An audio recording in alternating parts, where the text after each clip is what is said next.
मतलब रेडियस की कहानी बता रहे हैं, मेटेलिक रेडियस। ध्यान से देखना, कह रहे in general ions of same charge in a given series show progressive decrease in radius with increasing atomic number। बचपन से यही सुना है ना, जैसे जैसे आगे जाओगे नंबर ऑफ इलेक्ट्रॉन्स बढ़ते जाएंगे, शेल सेम रहेगी तो साइज छोटा हो जाएगा। कह रहे इन जनरल तो यही सुना है। कह रहे this is because when the new electron enters a d orbital, each time the nuclear charge increases by unity.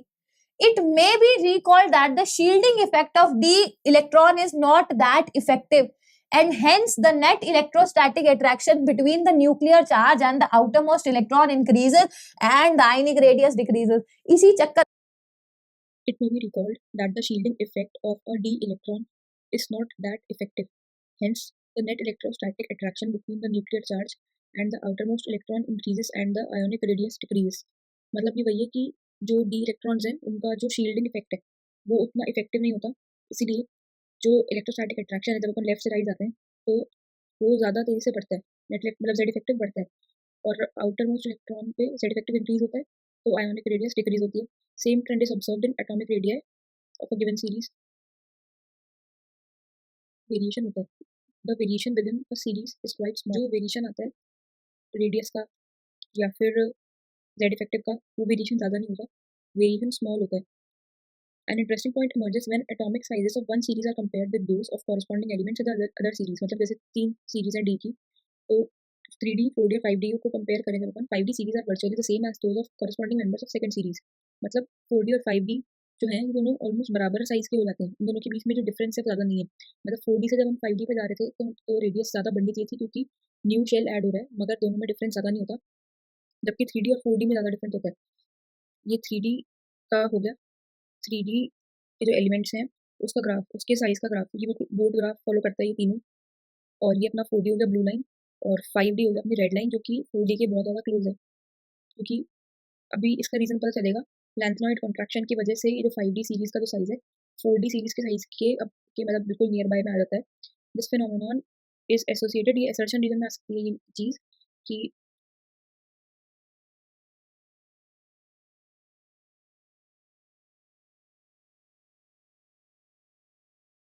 Assertion दे देंगे कि जो 4D सीरीज के एलिमेंट्स हैं और जो 5D सीरीज है ये दोनों की मतलब फिजिकल केमिकल प्रॉपर्टीज मैच करती हैं और साइज मैच करता है, एक्सप्रेशन में दे देंगे। और रीजन क्या देंगे, ये वाला part, the filling of 4f before 5d orbital results in a regular decrease in atomic radii called lanthanoid contraction।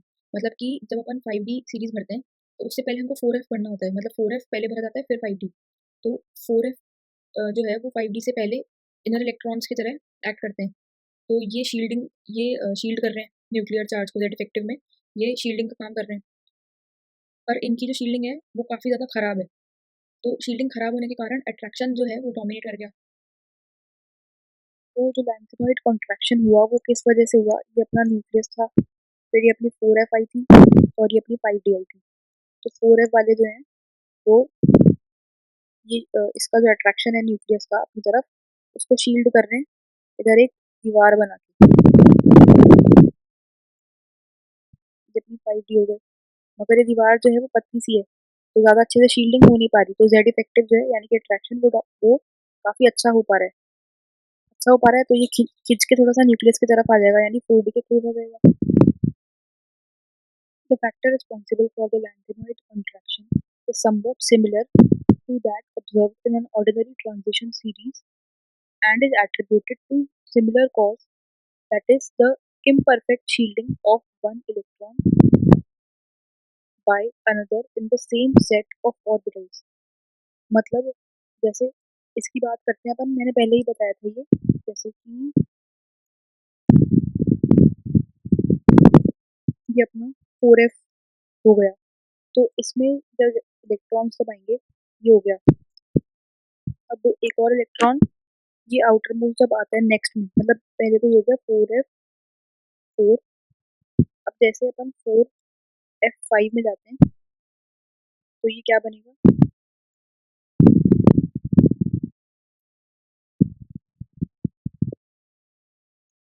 ये बनेगा, ये आउटर मोस्ट इलेक्ट्रॉन। तो इधर क्या हुआ है, एक एक्स्ट्रा नेगेटिव आदमी इधर ऐड हुआ है जो कि आउटर मोस्ट इलेक्ट्रॉन को रिपल्शन दे रहा है। 3 कॉम्पिटिटर्स दे रहे थे, तो 3 कॉम्पिटिटर इसके, इधर 4 कॉम्पिटिटर दे रहे हैं, तो एक जो एक्स्ट्रा ऐड हुआ है उससे इतना ज़्यादा इम्पैक्ट नहीं पड़ेगा, मतलब इन दोनों में जो डिफरेंस आएगा शील्डिंग में वो बहुत कम आएगा डिफरेंस। शील्डिंग इधर बढ़ेगी सेकंड वाले में, इसमें बढ़ेगी शील्डिंग, मगर उतनी नहीं बढ़ेगी, कम बढ़ेगी। तो वही है स्कॉलरशिप वाले स्टूडेंट्स जो आपस में ही कम्पीट कर रहे हैं, वही स्टूडेंट्स हैं ये जो आपस में ही कम्पीट कर रहे हैं, तो इसको स्कॉलरशिप मिलेगी, इस मतलब उसके लिए ये सब लोग कम्पीट कर रहे हैं ना, पर ये उतना अच्छा कंपटीशन नहीं दे रहे हैं, उतना अच्छा बैरियर क्रिएट नहीं कर रहे हैं, उतनी अच्छी शील्डिंग नहीं दे रहे हैं। ये रिपल्शन तो क्रिएट कर रहे हैं इसके लिए, मगर शील्डिंग उतनी अच्छी नहीं कर रहे हैं।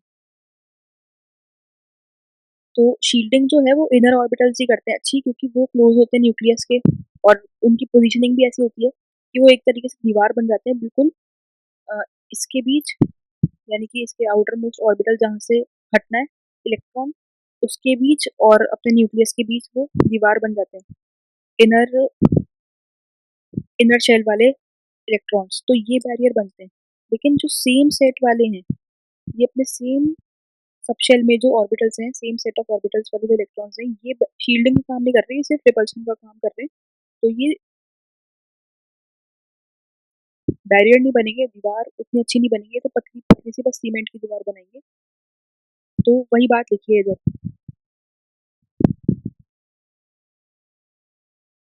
The shielding of 1,4f electron by another is less than that of 1d electron by another. मतलब ये अपनी 4f की बात हो रही है, 4f और इधर जैसे d है, तो जैसे ये इलेक्ट्रॉन इसको जो शील्डिंग दे रहा है, और इधर ये इलेक्ट्रॉन इसको जो शील्डिंग दे रहा है, तो ये कम दे पा रहा है ये वाला। 4f में आपस में शील्डिंग जो बैरियर वाली चीज़ है वो कम हो रही है, मतलब इसमें भी कम है, लेकिन इसमें और भी कम है, 4f में और भी कम है, इसमें भी कम है, मगर 4f में शील्डिंग और भी ज़्यादा पुअर है, सेम सेट ऑफ ऑर्बिटल्स के द्वारा, सेम सेट ऑफ ऑर्बिटल के इलेक्ट्रॉन्स के द्वारा। क्यों? क्योंकि जो f के जो इलेक्ट्रॉन्स हैं वो और ज़्यादा डिफ्यूज्ड हैं, डिफ्यूज मतलब फैले हुए हैं, लोकलाइज नहीं है, तो वो और पतला और कम पतली दीवार बना रहे हैं और कमजोर दीवार बना रहे हैं, तो उनका शील्डिंग इफेक्ट और ज़्यादा पुअर है। इस वजह से क्या हो रहा है, जेड इफेक्टिव जो है वो स्ट्रॉन्ग हो रहा है, मतलब न्यूक्लियस जो है वो अट्रैक्ट ज़्यादा कर पा रहा है, तो जेड इफेक्टिव ओवरऑल ज़्यादा है 4f के केस में, इसीलिए इनका जो न्यूक्लियर चार्ज है लेफ्ट टू राइट जाने पर इंक्रीज कर रहा है, ज़्यादा बहुत ज़्यादा इंक्रीज कर रहा है, और there is fairly regular decrease in the size of entire 4fn orbitals, इसलिए क्योंकि जेड इफेक्टिव बढ़ रहा है आसानी से, तो जो इनका साइज है वो भी आसानी से डिक्रीज करेगा, वेरिएशन जो है वो ज़्यादा होगा, कम नहीं होगा जैसे कि डी में था, डी में तो कम था, डी में वेरिएशन कम है और इसमें ज़्यादा होगा।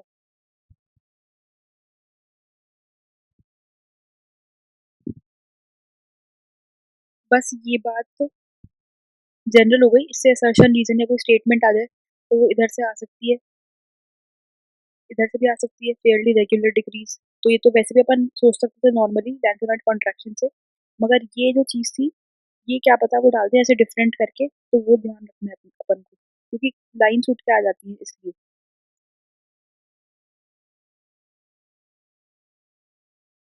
कि जब आप सरस्वती तेरी वंदना करे मन, फिर क्यों नहीं कुछ जाने में आगे जाओगे, आपके n-1d इलेक्ट्रॉन्स बढ़ते चले जाएंगे, मगर मुझे पता है, और मेरे प्रोटॉन भी बढ़ रहे हैं, तो प्रोटॉन भी एक बढ़ेगा, डी इलेक्ट्रॉन भी एक बढ़ेगा। अब होता क्या है, आपके डी इलेक्ट्रॉन्स है घटिया, these are poor shielders of nuclear charge. भाई साहब ये न्यूक्लियर चार्ज से आउटरमोस्ट इलेक्ट्रॉन को शील्ड ही नहीं कर पाते, तो जितना प्रोटॉन बढ़ेगा, जितना प्रोटॉन का इफेक्ट बढ़ेगा, उतना डी इलेक्ट्रॉन्स का इफेक्ट बढ़ता नहीं, इसीलिए आगे जाते जाते हम कहते हैं इफेक्टिव न्यूक्लियर चार्ज बढ़ रहा है, जो प्रोटॉन ऐड हो रहे हैं वो आउटरमोस्ट इलेक्ट्रॉन को एकदम कब्जा के बैठे हैं, जिसकी वजह से आउटरमोस्ट इलेक्ट्रॉन न्यूक्लियस के पास आ जाता है, इसकी वजह से साइज डिक्रीज होता है। तो ये पूरा तामझाम अगर कल को पूछा जाए तो लिख दोगे कि आगे जाते हुए प्रोटॉन भी एक से बढ़ रहा है, इलेक्ट्रॉन भी एक से बढ़ रहा है, मगर इलेक्ट्रॉन उतनी अच्छी शील्डिंग कर नहीं पा रहा है, इसीलिए प्रोटॉन का इफेक्ट ज्यादा, इसीलिए प्रोटॉन इलेक्ट्रॉन को जकड़ के पकड़ता है। समझ गए? आगे देखो कह रहे the variation within a series is quite small.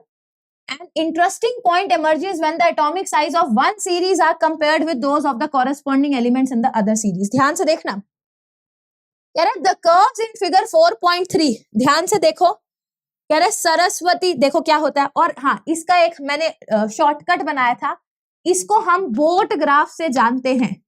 Boat graph, ये वंस अगेन एक शॉर्टकट है। अब देखो जेई का पेपर उठा के देखो, नीट का पेपर उठा के देखो, ठीक है, इन दोनों पेपर में क्या होता है ना, एनसीईआरटी में ये मैंने कहा जब आप 3D का ग्राफ बनाते हो तो पहले रेडियस कम होगा, पहले रेडियस कम होगा, सरस्वती तेरी वंदना करें, फिर एक टाइम पे रेडियस लगभग सिमिलर हो जाएगा, फिर लास्ट में रेडियस एकदम से बढ़ता है। बस आपको बोट ग्राफ याद रखना, ये बोट नहीं दिख रही, बोट ऐसे ही नहीं होती है, बोट ऐसे ही, तुम मान लो आजकल तो वैसे वैलेंटाइंस डे चल रहा है, बोटिंग पे कोई गए हो, ठीक है, बोटिंग पे कोई गए हो, तो ये बिल्कुल बोट वाला ग्राफ है, वही है। बोट ग्राफ किसके लिए है, बोट ग्राफ किसके लिए है, बोट ग्राफ है अगर मुझे 3D 4D 5D का रेडियस कंपेयर करना है। सामने देखो, ये देखो 3D सीरीज का देखो, पहले कम हुआ कम हुआ कम हुआ कम हुआ, एक समय आया जब हमें लग रहा है मैम देखो तीनों लगभग सेम है, फिर बढ़ना चालू हुआ, ये ज्यादा था और ये कम है, दिख रहा है, बोट ग्राफ नजर आया। जब मैं 4D पे जाऊंगी तो देखो 3D से 4D जाते हुए साइज बड़ा है, अच्छा खासा साइज बड़ा है, मगर 4D से 5D जाते हुए बहुत ही कम साइज बड़ा है। क्या आपको दिख रहा है? तो ये इतना समझ आ गया कि मैम 3D का साइज 4D से छोटा है, 4D का साइज 5D से छोटा है, मगर इन दोनों में डिफरेंस ज्यादा है, जबकि इन दोनों में हमारा जो डिफरेंस है वो काफी कम है। ये बात चमकी। अब देखो वो क्या कह रहा है, कह रहा है the curves in figure this shows increase from 3D to 4D but the radius of 5D series are virtually the same as that of corresponding members।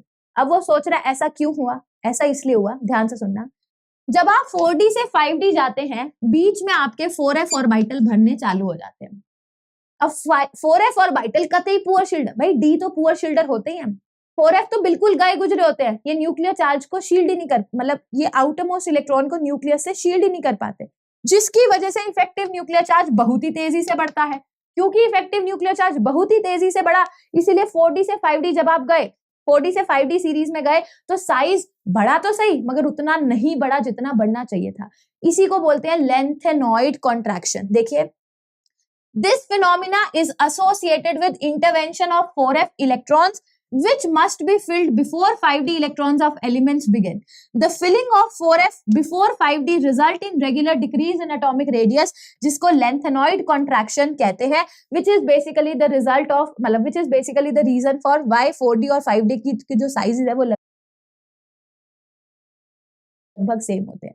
ये बात समझ गए? अब मैं एक बात बताती हूँ, ये छोटा सा फैक्ट दे रखा है, कह रहा है the net result of lengthenoid contraction is that the second and third series have similar radius, जैसे zirconium का 160 है, hafnium का 159 है, they have similar physical and chemical properties much more than that expected by the usual behavior। अब कल को paper में zirconium और hafnium का पूछा जाए कि इन दोनों के साइज सिमिलर क्यों होते हैं। अब जिनको zirconium और hafnium नहीं चमकता, सामने देखो जिरकोनियम और हेफनियम, जबकि हेफनियम का साइज जिरकोनियम से ज्यादा होना चाहिए, आपको पता चला या फिर भी एक यूनिट कम है, इसका रीजन क्या है? Lanthanoid contraction. अब आप कहते हो पेपर में हमसे जिरकोनियम हेफनियम का रेडियस पूछ लिया, मैं कह रही हूँ एनसीईआरटी वालों ने दिया था इसीलिए उन्होंने पूछा, ये उन्होंने दिया है इसीलिए वो चाहते हैं कि तुम्हें रेडियस पता होने चाहिए, कोई दुनिया भर के रेडियस नहीं पता करने, एटलीस्ट इन दोनों का रेडियस जो है वो पता होना चाहिए। इस टेबल को The net result of the lanthanoid contraction is the second and third D series exhibit similar radii, मतलब कि 4D और 5D जो सीरीज हैं उनकी सिमिलर रेडियस हो जाती है, तो ये स्टेटमेंट में आ सकता है। और उससे कंफ्यूज नहीं होना कि second and third D series का ये मतलब तो नहीं है कि 2D और 3D सीरीज की बात हो रही है, मतलब 2D और 3D ब्लॉक, तो ऐसा तो कोई ब्लॉक एग्जिस्ट ही नहीं करता, ये सोच के अपन इसको कहीं गलत कर दें, ऐसा नहीं है। सेकेंड सीरीज का मतलब हो गया, जैसे ये फर्स्ट सीरीज बोलते हैं इसको 3D को, 4D हो गई अपनी सेकेंड सीरीज और 5D हो गई अपनी third series, third D series. तो सेकेंड और थर्ड मतलब 4D और 5D बराबर हो जाते हैं। और ये इम्पॉर्टेंट पॉइंट है जो कि असर्शन रीजन में आ सकता है या स्टेटमेंट 1-2 में, कि जैसे जिरकोनियम जो है और हाफनियम, ये दोनों इधर आ रहे हैं। अब ये अपनी 3D है, ये 4D और ये 5D है। तो हाफनियम जो 5D का है वो जिरकोनियम से भी छोटा हो गया, मतलब ये इससे भी छोटा हो गया। इसका 159 है और इसका 160 है।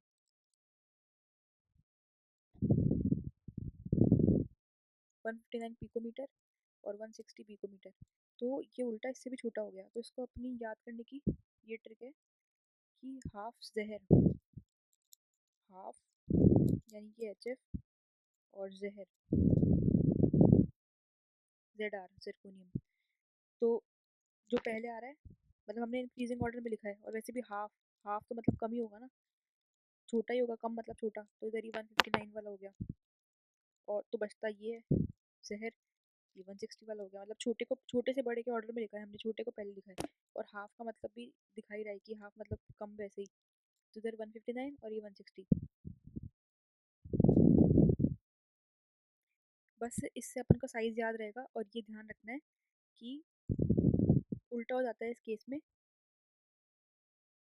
ये अपना नीचे वाली सीरीज का है 5D का, और ये वाला अपना 4D का है, तो ऐसे उल्टा हो जाता है। बस ये ध्यान रखना है, कहीं ये मत भूल जाना कि यही 4D का हो गया, कहीं ये मत बोल देना। तो इनकी जो केमिकल और फिजिकल और केमिकल प्रॉपर्टीज होती है वो भी काफ़ी ज़्यादा सिमिलर हो जाती हैं 4D और 5D सीरीज की। The factor responsible for lanthanoid contraction is somewhat similar to that observed in an ordinary transition series and is attributed to similar cause, that is imperfect shielding of one electron by another in the same set of orbitals। तो ये भी assertion reason में आ सकता है। ये statement पूरा उठा के दे देंगे, और इधर ये बात जो है ना, इसको डिफरेंट में चेंज कर सकते हैं वो लोग, मतलब इसको चेंज कर देंगे कि सेम की जगह लिख देंगे डिफरेंट सेट ऑफ ऑर्बिटल्स। तो ये स्टेटमेंट गलत हो जाएगी अगर डिफरेंट आ गया इधर। तो लैंथेनॉइड कॉन्ट्रैक्शन हो रहा है इधर, इस वजह से ये दोनों बराबर आ रही हैं। रेडियस देख लो, रेडियस दे रखा है आयनिक का, मतलब आयनिक का मुझे कंपेयर करना इतना जरूरी नहीं है। आयनिक रेडियस को गोली मारो, ये नहीं पेपर में आता। नॉर्मल जो रेडियस है ये पेपर में आता है, ध्यान से देखना। 164 से 147, 147 से 135 कम हो रहा है, 135 से 129 मतलब कम हुआ। मेरा बोट ग्राफ फॉलो हो रहा है, रेडियस कम हुआ। मगर एकदम से मैंने देखा, हे रब्बा, मैंगनीज का रेडियस बढ़ गया। मैंगनीज का रेडियस बढ़ा क्यों? क्योंकि मैंगनीज में एक टिपिकल सॉलिड स्टेट स्ट्रक्चर होता है।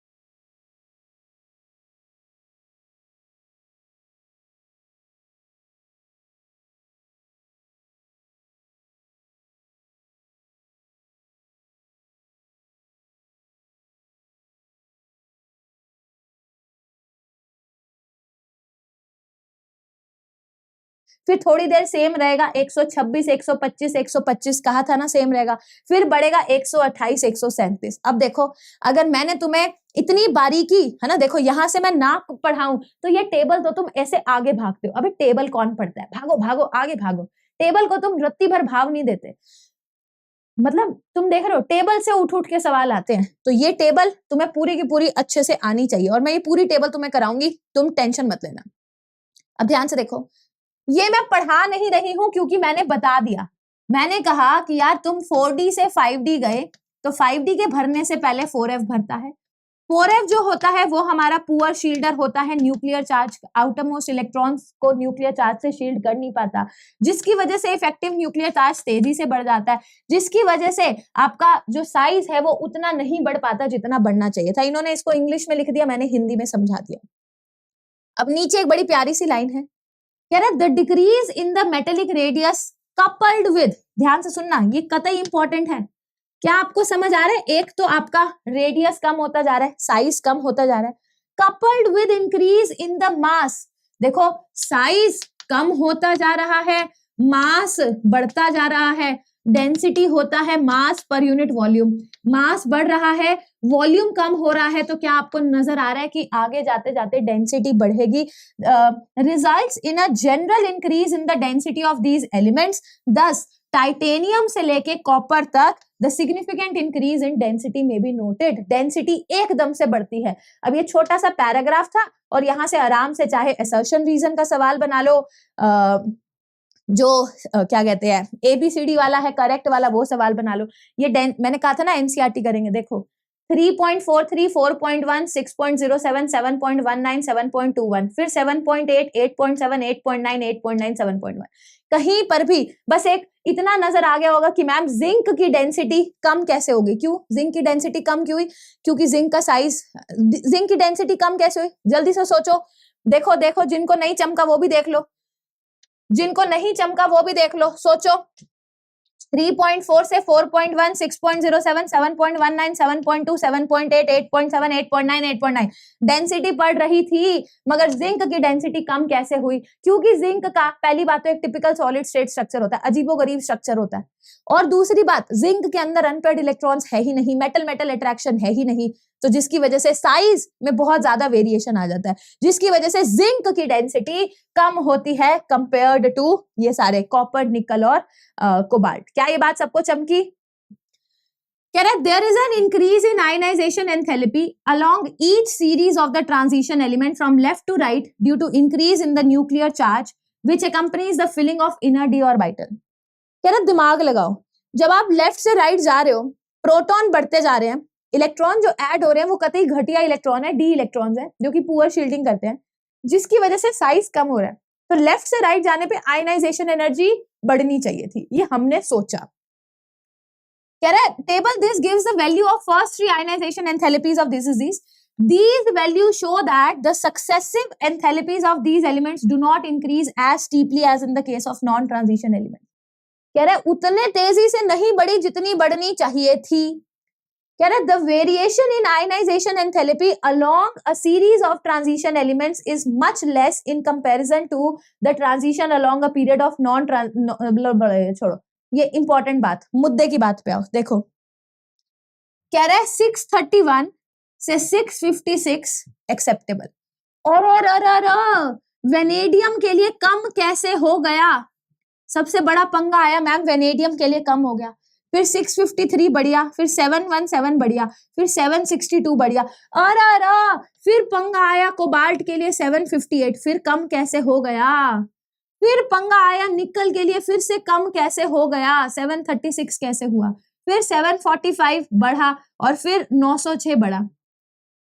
कहने का मतलब मैम सबसे पहले तो ये वेनेडियम के लिए बढ़ा कैसे, फिर दूसरा मैम कोबाल्ट के लिए मतलब कम, कहने का मतलब वेनेडियम के लिए कम क्यों हुआ, कोबाल्ट के लिए कम क्यों हुआ, निकल के लिए कम क्यों हुआ? यानी कि कोनी, बस याद रख लो कोनी, हमारे में पंजाबियों में इसको बोलते हैं कोनी, तो हम बोलते हैं कोनी, सबके लिए बढ़ रहा था एक्सेप्ट कोनी। ये कैसे मुझे पता चला? मैंने टेबल देखी, दिख रहा है सबके लिए बढ़ रहा था, बढ़ना चाहिए था, मगर वकोनी के लिए कम हो गया।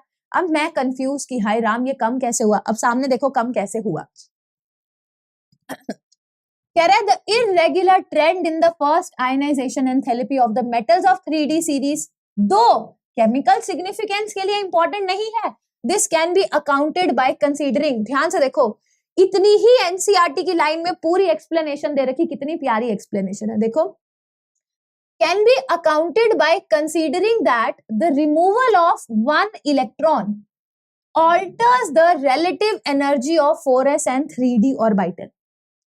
कह रहा है अगर आपने एक इलेक्ट्रॉन को निकाला, आप इलेक्ट्रॉन को ही तो निकाल रहे थे, कह रहा है एक इलेक्ट्रॉन को निकालने से सारा गेम पलट गया, 3d और 4s की जो एनर्जी थी सब गड़बड़ा गई। कह रहा है यू हैव लर्न्ड दैट जब d block elements form ions तो ns इलेक्ट्रॉन्स पहले निकलते हैं n-1 d इलेक्ट्रॉन्स के। As we move along the period in 3D series, we see that the nuclear charge increases from scandium to zinc, but electrons are added to orbitals of inner subshell 3D। मुझे देखो मैंने कहा था ना आज पूरी की पूरी में ना कह रहे these 3D electrons shield the 4s electron from the increasing nuclear charge somewhat more effectively than the outer shell electron can shield from one another. ऊपर से जा रहा है, कह रहा है therefore the atomic radii decreases rapidly, thus the ionization energy increase only slightly along 3D series. हे प्रभु क्या लिख रहा है? The doubly or more highly charged ions have d-n configuration with no 4s electron. A general trend of increasing values of the second ionization enthalpy is expected as effective as nuclear charge increases because one electron cannot shield. पता नहीं